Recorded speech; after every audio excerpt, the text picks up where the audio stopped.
akan yang akan menjadi narasumber kita pada malam ini yaitu Bapak Ishak Bafadal.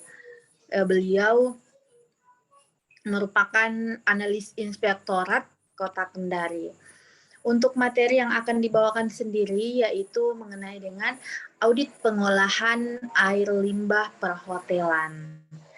Ya baik Pak, mungkin karena waktu juga sudah menunjukkan pukul 19.32 untuk waktu Indonesia Barat, dan sedangkan kita sendiri yang ada di waktu Indonesia Tengah ini sudah 20.32. Baik, langsung saja Pak, kami persilakan dengan hormat untuk membawa materi.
Dikasih add ya, Alisa? Bagaimana Pak? Sudah di add ya?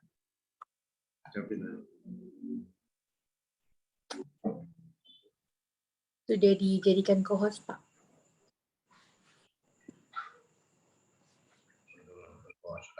Sudah ada ya? Sudah kelihatan ya? Sementara Pak, sementara. Iya Pak, bisa mungkin Pak di full screen. Siap.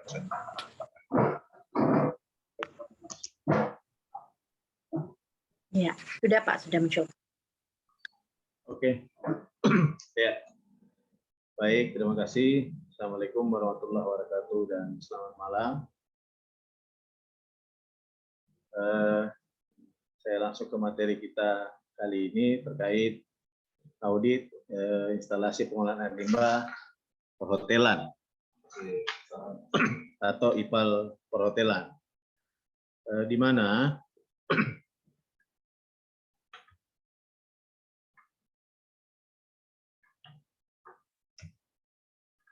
IPAL perhotelan ini diatur dalam Peraturan Menteri Lingkungan Hidup dan Kehutanan Nomor 68 tahun 2016 tentang baku mutu air limbah domestik, dan Peraturan Pemerintah Nomor 122 tahun 2015 tentang sistem penyediaan air minum, di mana mendefinisikan air limbah domestik itu adalah air limbah yang berasal dari usaha dan atau kegiatan permukiman, rumah makan, perkantoran, perniagaan, apartemen, dan asrama.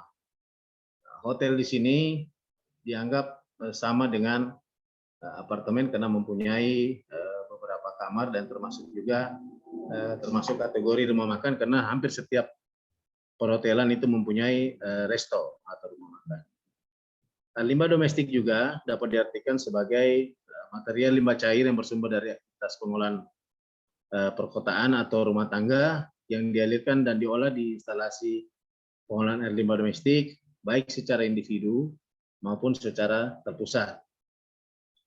Adapun pengolahan air limbah domestik ini dilakukan sebagai bagian dari upaya untuk menjaga kualitas lingkungan agar tidak terkena dampak negatif dari pembuangan air limbah domestik itu tersebut. Untuk baku mutu air limbah domestik yang diatur di Permen LH nomor 68 itu terdiri dari beberapa parameter yang harus punya standar baku mutu. Yang pertama itu pH atau derajat keasaman, di mana mempunyai kadar maksimum dari 6 sampai 9. Jadi tidak boleh kadar pH ini di bawah 6 dan tidak boleh di atas 9 untuk derajat keasaman. Yang kedua, ada parameter yang harus diukur di outlet atau pembuangan air limbah domestik. Setiap kegiatan perhotelan itu ada kadar BOD atau biological oxygen demand, di mana kadar maksimumnya itu adalah 30 mg per liternya. Jadi tidak boleh di atas 30 mg setiap liternya di output atau di keluaran dari instalasi pengolahan air limbah perhotelan itu sendiri. Yang ketiga ada parameter chemical oxygen demand atau biasa kita kenal dengan COD. Di sini kadar maksimumnya adalah 100 mg per liternya. Pada saat kita mengukur ini tidak boleh di atas 100 mg. Karena kalau di atas 100 mg berarti dianggap telah mencemari sesuai dengan Peraturan Menteri Lingkungan Hidup Nomor 68. Yang keempat ada TSS atau Total Suspended Solid. Itu tidak boleh di atas 30 mg setiap liternya. Total Suspended Solid ini adalah suspensi atau tingkat kekeruhan air limbah itu sendiri. Jadi apabila di atas 30 mg per liter, biasanya air limbah itu sudah agak keruh warnanya. Yang kelima, itu kadar minyak dan lemak, karena di limbah domestik, apalagi perhotelan yang mempunyai kitchen atau dapur, yang mempunyai resto, biasanya salah satu parameter air limbahnya yang wajib diukur adalah minyak dan lemak yang terkandung di air limbahnya. Ini tidak boleh di atas 5 mg per liternya. Yang keenam, itu ada kadar amoniak. Di sini kadar amoniak tidak boleh lebih dari 10 mg per liternya. Biasanya amoniak ini muncul karena di setiap instalasi pengolahan air limbah perhotelan biasanya menjadi satu antara air limbah dari kamar mandi maupun dari air limbah dapur, sehingga biasanya kadar amoniaknya tinggi, maka sehingga amoniak ini harus ditreatment atau diolah. Yang berikutnya lagi ada total coliformnya, ini harus diukur, di mana tidak boleh melebihi dari 3.000 jumlah coliform setiap 100 ml air limbah yang keluar di outlet air limbah itu sendiri. Dari beberapa parameter yang saya sebutkan tadi di atas itu, sekitar 7 parameter itu adalah mengenai kualitas air limbah. Yang terakhir ini ada juga kuantitasnya. Jadi kendati pun kualitasnya terpenuhi, kuantitasnya juga harus diukur, bahwa harus diatur keluaran dari air limbah itu sendiri untuk pengolahan air limbah perhotelan itu tidak boleh melebihi 100 liter per orang per harinya. Ini juga harus diukur. Nah, ini gambaran sederhana terkait limbah perkotaan. Salah satunya ini adalah sumber pencemarannya dari sektor perhotelan. Sedikit saya mengulang kembali terkait sistem pengolahan air limbah. Itu ada setempat, ada sistem pengangkutan dan pengolahan lumpur tinja. Di mana kalau IPAL perhotelan ini masuk dalam sistem pengolahan setempat. Nah, ini gambaran kurang lebih permodelan dasar pengolahan air limbah perhotelan seperti ada di gambar ini. Ini desain sederhana, nanti sebentar saya akan jelaskan beberapa contoh desain pengolahan air limbah untuk skala perhotelan. Ini kalau untuk skala hotel kecil, ini bisa menggunakan 2 chamber seperti ini dan menggunakan bidang resapan, di mana nanti setelah ini ada keluaran yang untuk diukur baku mutunya setiap bulannya.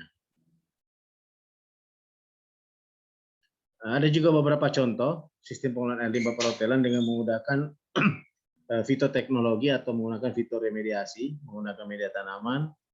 Setelah terolah dari instalasi 2 chamber ini, diolah dalam sebuah media tanaman untuk menyerap air yang sudah tercemar. Ini contoh gambaran beberapa bidang resapan, di mana ada lapisan-lapisan resapan, yaitu paling atas tanah uruk, ada ijuk, ada lapisan kriket. Ini contoh-contoh dari pengolahan air limbah hotel yang bisa kita lihat. Salah satunya adalah menggunakan biofilter. di mana sini ada dua macam, ada yang skala kecil dan ada yang skala besar. Nah, biofilter ini merupakan sistem pengolahan air limbah dengan memanfaatkan mikroorganisme yang tumbuh dan berkembang terletak pada permukaan media kontak sebagai media kontaknya. Jadi di sini menggunakan mikroorganisme untuk menetralkan baku mutu yang dibutuhkan sesuai yang dijelaskan di awal yang diatur oleh Permen LH nomor 68. Jadi di sini ada biobol, ada rumah-rumah bakteri, di mana nanti air limbahnya harus melewati biobol ini sendiri dan akan tereduksi oleh bakteri itu sendiri.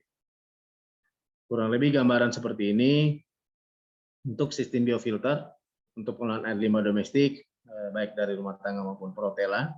Ada sistem anaerobik dan ada sistem aerobik, dan ada penggabungan dari kedua sistem tersebut. Perbedaan dari ketiga sistem ini, kalau sistem anaerobik tetap menggunakan mikroorganisme, di mana mikroorganismenya ini menggunakan mikroorganisme yang tidak membutuhkan suplai oksigen atau tidak membutuhkan udara, sehingga bakteri yang berkembang di dalam pengolahan itu sendiri adalah bakteri anaerobik yang tidak lagi membutuhkan oksigen. Yang kedua, sistem biofilter aerobik di sini menggunakan bakteri atau mikroorganisme yang membutuhkan suplai oksigen. Biasanya desain dari biofilter aerobik ini dia tidak boleh kedalamannya melebihi dari 1 meter, karena kalau sudah lebih 1 meter itu sudah sistem anaerobik. Kalaupun itu terjadi dengan kondisi lapangan bahwa luas tanah tidak mencukupi untuk pembangunan sistem biofilter aerobik, maka boleh didalamkan tapi dengan tambahan suplai oksigen melalui blower atau disuntikan udara masuk dalam pengolahan air limbah sendiri. Yang ketiga, ini yang banyak dipakai kalau untuk di hotel, adalah penggabungan keduanya, baik anaerobik maupun aerobik. Tetapi susunannya harus anaerobik dulu. Jadi kalau kita buat chambernya ini harus chamber anaerobik dulu, baru aerobik biofilter. Tapi kewajiban dari ketiga sistem ini wajib menggunakan disinfeksi di akhir pengolahan. Kenapa ini wajib? Karena kembali ke baku mutu tadi, baku mutu itu ada diatur tentang total coliform. Ini Udah, gitu aja.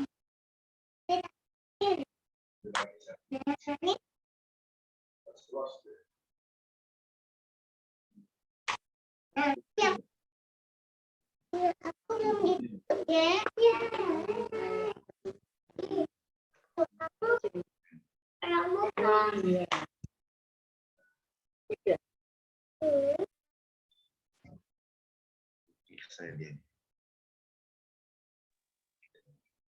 Memang saya dia. Siapa ini yang ini ke tadi. Ya. Harus. Ya, oke, saya lanjut lagi. Kenapa perlu disinfeksi? Karena salah satu parameter air limbah domestik adalah total coliform yang tidak boleh melebihi dari 3.000 setiap 100 mililiternya. Sehingga di ujung pengolahan itu wajib menggunakan disinfeksi untuk menurunkan kadar total coliform. Nah, ini ada lagi beberapa contoh lain yang saya perlihatkan. Ini ada menggunakan UAV atau anaerobic outflow filter, di mana proses pengolahan ini dilakukan dengan mengalirkan air limbah ke dalam bak pengurai pertama, selanjutnya dialirkan ke bak pengurai kedua, di mana bak pertama dan kedua berfungsi sebagai pengendap. Jadi biasanya dikatakan bak pengendap adalah di chamber pertama, sekaligus sebagai pengurai, sebagaimana fungsi tangki septik. Pasca dari bak pertama ini, air limbah dari bak pengurai kedua dialirkan ke media outflow filter. Jadi dimaksud outflow filter adalah aliran dari bawah ke atas. Ini ada gambar panah, ini adalah gambar aliran air, di mana air yang masuk dari bak pertama masuk ke sini dan naik ke atas melewati media filter yang disediakan. sebentar saya akan jelaskan apa saja contoh-contoh media filter yang bisa disimpan dalam pengolahan air limbah itu sendiri. Jadi dari gambar ini saya memberikan contoh ada 3 filter pengolahan sebelum keluar di outlet untuk memenuhi baku mutu air limbah itu sendiri.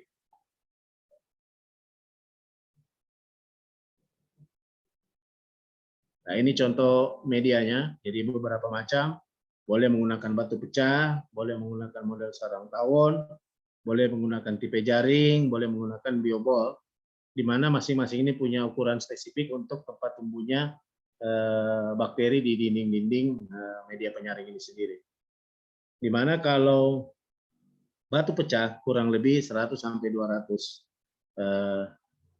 luas permukaannya, dan model sarang tawon juga 150 sampai 250 mili, tipe jaring 50, adapun biobol biasanya 200 sampai 240. Yang berikutnya model instalasi pengolahan limbah perhotelan, ini juga bisa menggunakan ARB atau anaerobic buffer reactor. Di mana anaerobic buffer reactor ini adalah tangki septik bersusun. Sebuah teknologi tangki septik yang dimodifikasi dengan menambah beberapa kompartemen untuk menghasilkan aliran ke atas melalui lumpur aktif anaerob dan meningkatkan waktu kontak antara biomasa aktif dengan aliran limbah. Jadi sistem ARB ini hampir sama dengan USB tadi, hanya bedanya ada aliran yang dikembalikan untuk sebagai lumpur aktif. Adapun yang dikeluarkan nanti atau dikuras adalah lumpur yang sudah mati dan tidak mengandung unsur mikroorganisme pengurai lagi. Sehingga dimanfaatkan kembali lumpur-lumpur aktif tersebut untuk menjadi pengurai dari pencemar air limbah itu sendiri. Nah, ini salah satu gambar pengolahan air limbah dengan menggunakan media tanaman atau fitoremediasi. Kurang lebih seperti ini contohnya. Jadi pasca dari pengolahan dari sistem apapun yang dijelaskan tadi, baik biofilter aerobik, anaerobik, atau ARB,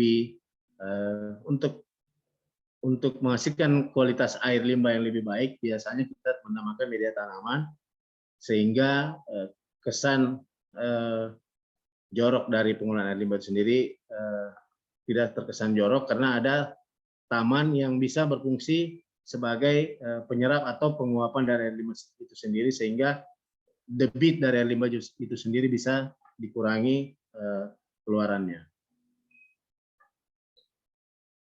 Kurang lebih subsistem pengolahan air limbah itu sendiri terdiri dari 6 jenis itu.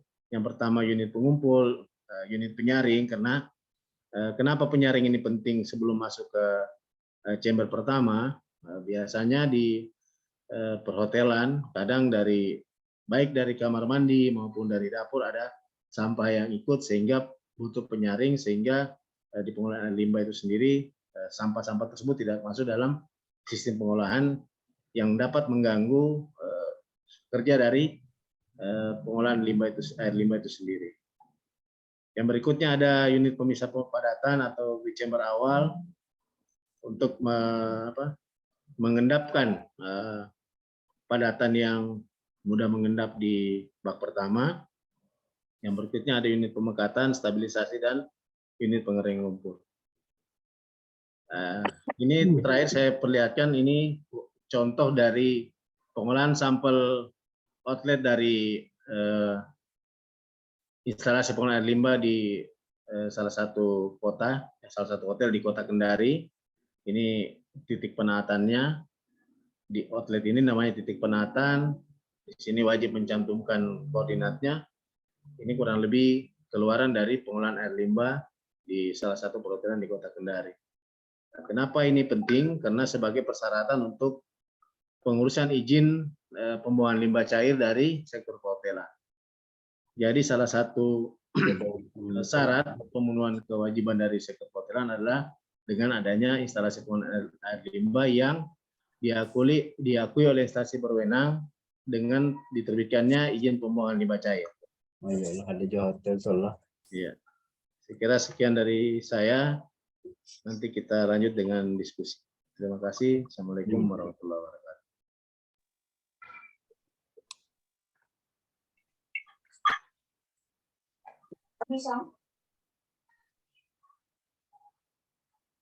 Silakan. Iya, baik Pak. Terima kasih Pak untuk pemaparan materinya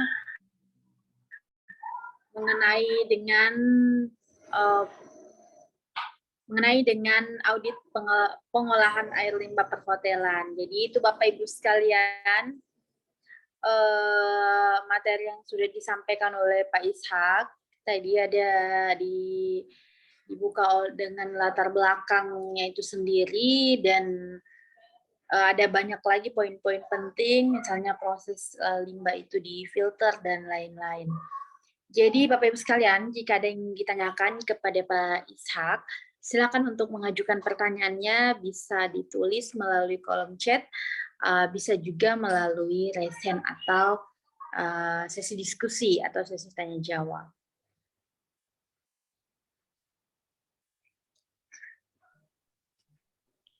Iya, bagaimana Bapak Ibu sekalian? Mungkin ada yang ingin ditanyakan dengan beliau, narasumber kita. Kebetulan beliau juga adalah analis Inspektorat Kota Kendari.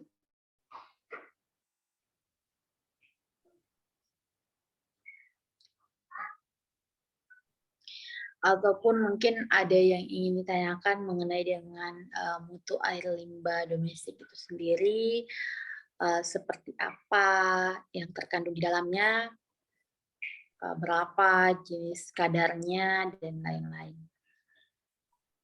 Ya, bagaimana Bapak Ibu sekalian? Mungkin bisa di on cam biar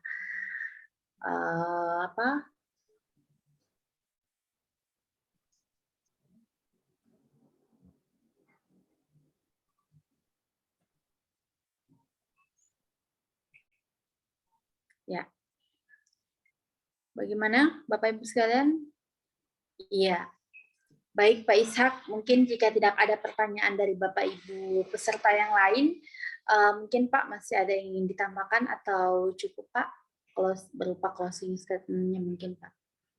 Iya, terakhir dari saya, dari beberapa contoh instalasi pengolahan air limbah untuk skala perhotelan tadi, poinnya adalah aturan dari baku mutu air limbah domestik itu sendiri, bahwa model apapun yang kita gunakan, yang penting dia terpenuhi baku mutu air limbah itu sendiri, tidak melebihi dari kadar baku mutu yang ditetapkan oleh Peraturan Menteri Lingkungan Hidup. Adapun di beberapa daerah yang sudah mempunyai peraturan sendiri, misalnya, bisa jadi kan sudah punya peraturan sendiri kadar baku mutu, nah itu perlu menjadi acuan juga. Kenapa ini penting? Karena untuk usaha perhotelan, itu selain dari izin lingkungan juga wajib mempunyai izin pembuangan limbah cair atau yang sekarang disebut dengan peraturan teknis instalasi pengolahan air limbah. Kurang lebih seperti itu. Terima kasih. Iya. Iya, baik. Terima kasih Pak untuk closing statement-nya. Jadi itu dari Pak Ishak.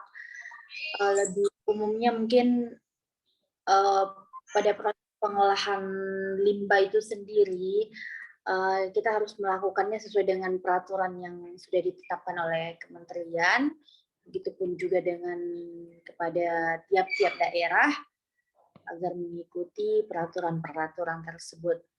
Ya, kurang lebih begitu ya Pak. Terima kasih Pak untuk materi malam ini. Mohon maaf Pak apabila ada kesalahan. Semoga Bapak Ibu yang mengikuti webinar malam ini mendapatkan manfaatnya dan menjadi ilmu tambahan bagi Bapak Ibu sekalian. Terima kasih sekali lagi Pak Ishak. Itu dari kami akhiri dengan ucapan wassalamualaikum warahmatullahi wabarakatuh. Dan sampai jumpa di materi selanjutnya.